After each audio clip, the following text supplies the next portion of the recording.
ever had one of those days where everything just feels off? The kind of day where even your morning coffee doesn't taste right and nothing seems to go as planned? For a lot of women, the solution is simple: changing into an outfit that makes them feel amazing. It doesn't matter if they're not leaving the house. A cute dress, a pair of killer heels, or even just a cozy, oversized sweater can turn the mood around in seconds. Some women keep a power outfit on standby, something they know will make them feel confident no matter what. Others go for soft, comfy clothes that feel like a warm hug after a long day. And then there are the days when a woman will dress up just to sit on the couch and binge her favorite show. No plans, no audience, just the quiet satisfaction of looking great for herself. It's not about impressing anyone. It's about that tiny spark of confidence that comes from seeing yourself in the mirror and thinking, okay, I've got this. Even a bold lipstick or a pair of statement earrings can change the whole vibe. So if you ever see a woman wearing a full glam outfit just to run a quick errand, know this: she's not doing it for anyone else. Sometimes the right outfit is all it takes to turn the day around. A window, a car mirror, even the back of a turned-off TV, if it reflects, a woman will probably take a quick look. It's not about vanity, it's instinct. A fast glance to check the hair, adjust the posture, or just confirm that everything is still in place. It happens without thinking, almost like a reflex. Some women don't even realize they're doing it. Mirrors in fitting rooms are for serious evaluations. But a passing glance in a store window while walking down the street? That's just a moment of reassurance.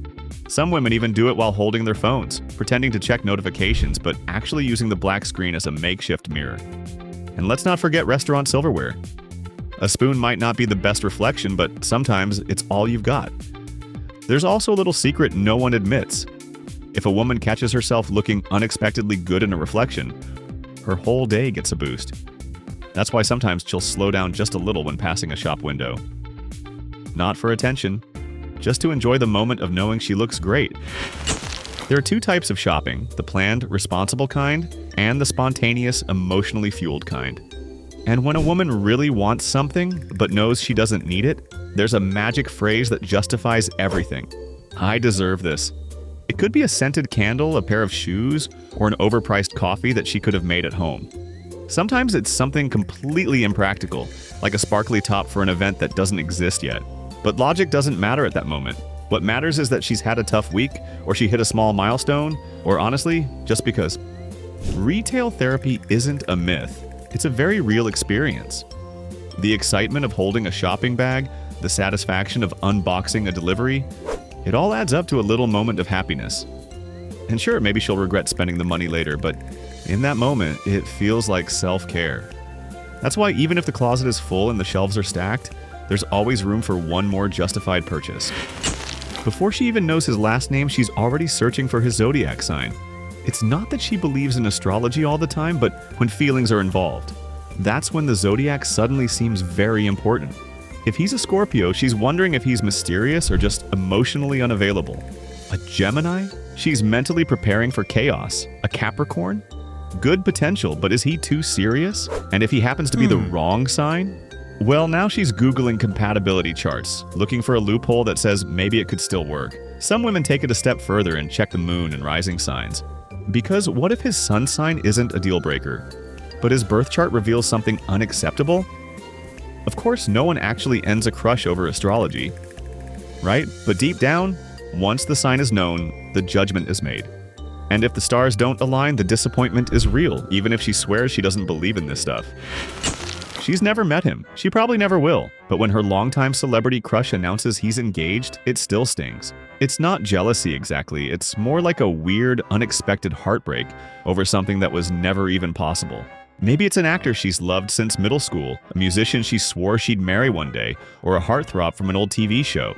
She's defended him in arguments, followed his career, and felt like she knew him. And now, he's off the market, forever. Even if she's in a happy relationship, the betrayal still hits. The worst part? Seeing his wedding photos, smiling, looking happier than ever with someone else. She might even whisper, "It should have been me," as a joke. But deep down, it's not entirely a joke. And just like that, her favorite celebrity becomes just another married man. It won't stop her from watching his movies or listening to his songs, but for a little while, it just doesn't feel the same. She swears she's moved on. She tells her friends she doesn't care anymore. But then, late at night or during a random quiet moment, she finds herself scrolling through old messages. Not because she wants him back, at least that's what she tells herself, but because those texts, those pictures, those little inside jokes once meant something. Maybe she's looking for closure.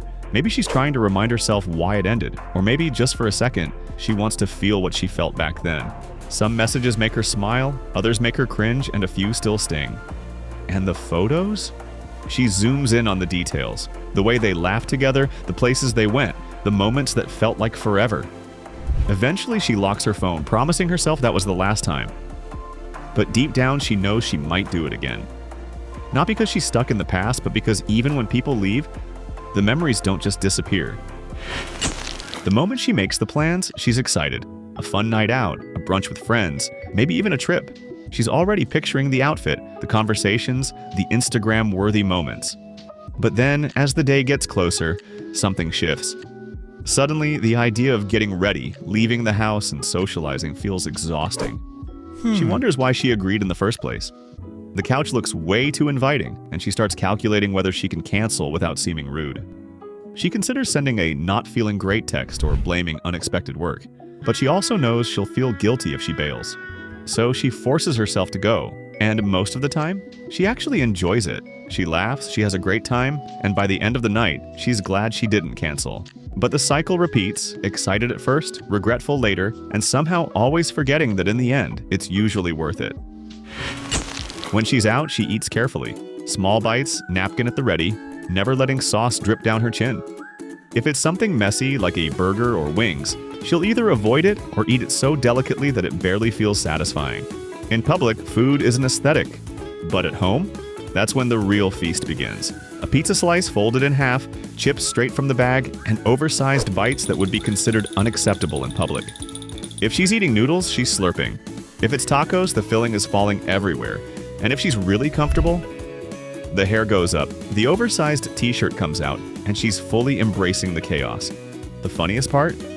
If someone caught her mid-bite at home, she'd be mortified, because outside she's mastered the art of graceful eating.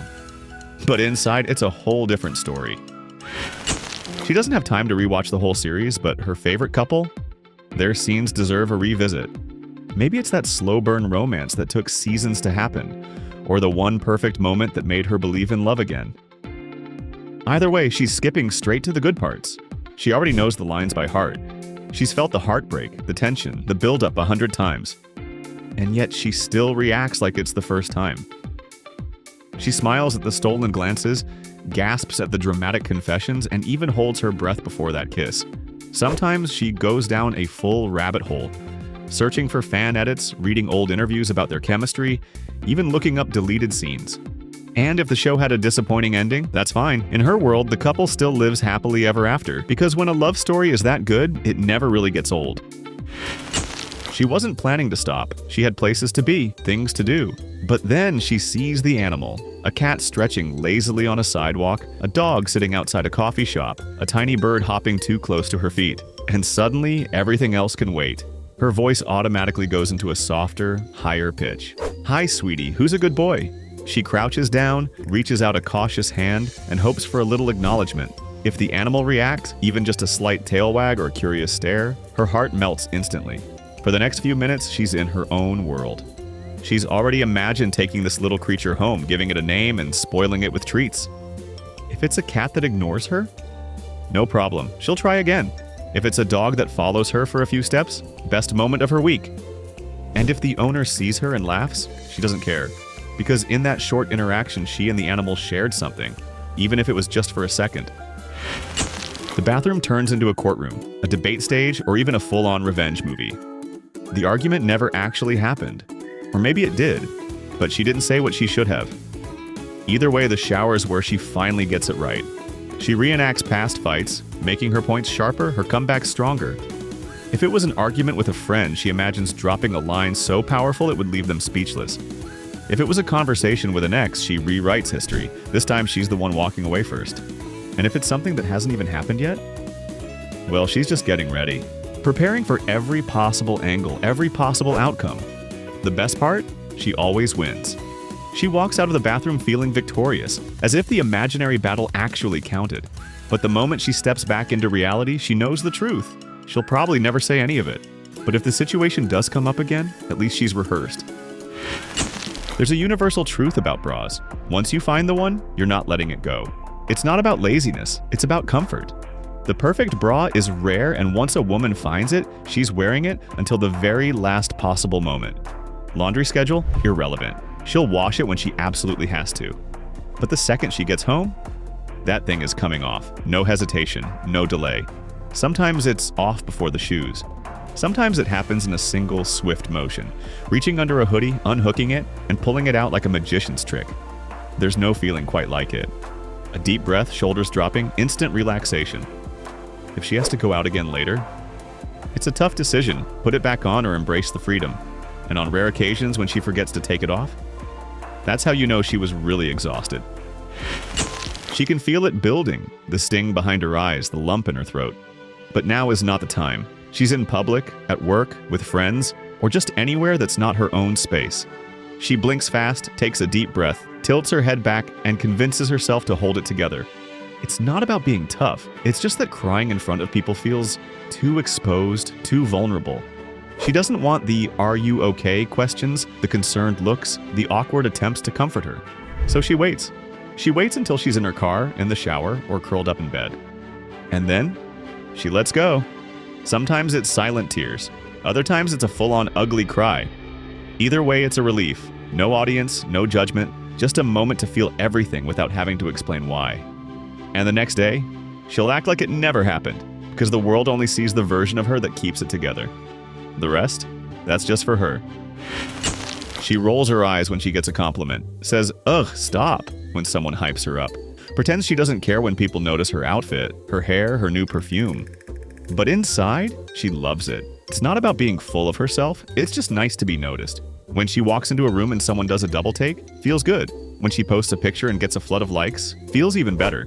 She might downplay it, but she's checking. She sees who reacts, who comments, who's paying attention. Even in conversations, she pretends to brush off compliments, but if someone forgets to notice something she put effort into, that stings. The funny part? If someone overdoes it, she'll act like she's annoyed. But deep down, she's eating it up. Because as much as she might claim to hate attention, there's no denying it feels really, really nice to be seen. She's seen every trick. Contour that transforms the face, eyeliner so sharp it could cut glass, foundation that makes skin look airbrushed. She knows which brushes to use, the difference between a cut crease and a halo eye, and exactly how to blend without harsh lines. But here's the secret. She's never actually tried any of it. Her YouTube history is full of tutorials. She sticks to the same routine she's been doing for years. The same neutral eyeshadow, the same quick mascara, the same lipstick shade she knows works. It's not that she doesn't want to try. It's just that every time she does, it doesn't look quite the same. That flawless winged liner ends up uneven. That glowy, dewy look somehow turns greasy. And that effortless, no makeup takes way too much effort. But she keeps watching. Because watching is easy. There's something oddly satisfying about seeing someone else perfectly blend eyeshadow or apply lipstick in one smooth swipe. And maybe one day she'll actually try that bold look. But until then, she'll stick to her 5-minute routine and leave the glam transformations to the experts on her screen. Typing, deleting, rewriting, staring at the screen. Repeating the process all over again. It's just a simple text. Maybe a reply, maybe the start of a conversation. But somehow it feels like a high-stakes decision. She knows what she wants to say, but does it sound too eager? Too dry? Too casual? If she just says, "Hey, is that boring?" If she adds an emoji, does that make it look like she's trying too hard? And the worst one, what if she sends it and they don't reply at all? So she drafts different versions in her head. Sometimes she even types out a few options in her notes before committing. If it's a message to someone she really cares about, she might even send a screenshot to a friend for approval. And then, finally, she presses send. But the overthinking doesn't stop there. Now she's analyzing the response time, the tone, the punctuation. If they reply too quickly, does that mean they were waiting? If they take too long, is it because they don't care? And if they just say, "Okay," what does that even mean? She tells herself she won't overthink next time, but deep down, she knows. She absolutely will. She hears the footsteps, the approaching voice, the sound of someone settling into the seat next to her. Maybe she's on a plane, a bus, or just lying in bed when someone enters the room. Either way, she knows what's coming, a conversation she doesn't feel like having.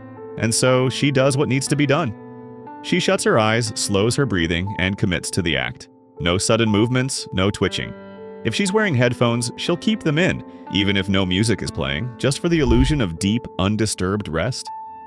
If she's in a public space, she might lean against a window or hug her bag like a pillow, making herself look as comfortably unconscious as possible. The goal? To become unapproachable. It's not that she hates talking to people, it's just that sometimes silence is better. Maybe she's too tired to deal with small talk. Maybe she's avoiding someone specific. Or maybe she just doesn't have the energy to explain why she doesn't feel like chatting. The funniest part? Sometimes she actually does fall asleep in the process, and other times she's just lying there, wide awake, listening to the world around her, silently hoping no one calls her bluff. She's not even that sad. At least that's what she tells herself. But something feels off, something heavy, something she can't quite put into words. And instead of talking about it or dealing with it head on, she does the next best thing. She puts on a movie she knows will break her. Not just any sad movie, it has to be the one. The one with the gut-wrenching ending, the devastating love story, or the scene that always leaves her sobbing. Maybe it's a childhood favorite that hits differently as an adult. Maybe it's a film she's already seen 10 times, yet somehow the tears still come at the exact same moment. And when they do, it feels so good. It's not just about the movie, it's about releasing all the emotions she's been bottling up. She cries for the characters, sure, but also for the stress, the frustration, the things she's been holding in. The best part? No one can question it. If someone asks, she can just say, "Oh, it's the movie, it always gets me." No awkward explanations, no need to justify the sudden wave of emotions. By the time the credits roll, she feels lighter, like she finally let something go without even realizing she needed to. And maybe, just maybe, she starts scrolling for another heartbreakingly beautiful film, just in case there's more left to cry out. Before a single word is spoken, the entire conversation has already played out in her mind, over and over again. Whether she's about to apologize or finally call someone out, she's rehearsed every possible version, each with a different outcome. If it's an apology, she's choosing her words carefully. Should she sound casual or does she need to be serious? Does she say, "I'm sorry" right away, or start with an explanation first? She imagines how the other person will react. If they forgive her instantly, great. If they don't, well, she's got backup lines prepared, just in case. But if it's a confrontation, that's when the real mental preparation begins. She stands in front of the mirror, testing different tones. She debates whether to go full-on dramatic or keep it calm and collected. And of course, she makes sure she has the perfect mic drop moment. The one sentence that will leave the other person stunned, regretting everything they ever did. Except that's not how real life works. When the moment finally comes, all that preparation, gone. Her voice wavers. She forgets half of what she wanted to say. And somehow the other person doesn't respond at all like she imagined. Maybe they interrupt her, maybe they apologize first, maybe they don't even realize why she's upset. After it's over, she replays that version in her head too, thinking about what she should have said, what she could have done differently. And just like that, the cycle begins again. Because whether she's preparing for a simple, "Hey, sorry about that," or a full-blown confrontation, one thing is for sure, she'll always be overthinking it. Her phone storage is always mysteriously full, and she knows exactly why. Screenshots, hundreds of them, maybe even thousands. And the best part, she has no real system for them. Some are useful, but most just completely random. A funny meme she had to save but never sent to anyone. A text conversation she wanted to remember but never looked at again. A shopping cart she was going to check out later, except she forgot, and now the items are sold out. Inspirational quotes, a cool haircut she swears she'll try one day, a recipe that looked simple but actually requires 12 ingredients she doesn't own. And then there are the mystery ones, the ones she doesn't even remember taking. A blurry image of a web page? A random portion of a text thread? What was she even thinking when she saved that? She tells herself she'll go through them and delete the useless ones. One day, but that day never comes. Instead, she just keeps adding more. Screenshots of things she could easily bookmark, things she could just text herself, things she probably didn't even need to save in the first place. But there's something comforting about having them, like little snapshots of her thought process, proof of things that caught her interest, even for just a second. And every once in a while, she'll scroll through and find something important. A screenshot of an address she forgot to write down, a sweet message she didn't want to lose, a tiny moment that felt special enough to capture. And in that moment, all those random screenshots, they make perfect sense. So does she stop taking them? Of course not, because even if she never looks at half of them again, she knows the next one might just be worth saving. Girls, write in the comments, what else do you do in secret? Guys, write in the comments, did you get to know the girls better and closer? For more useful information, watch other videos.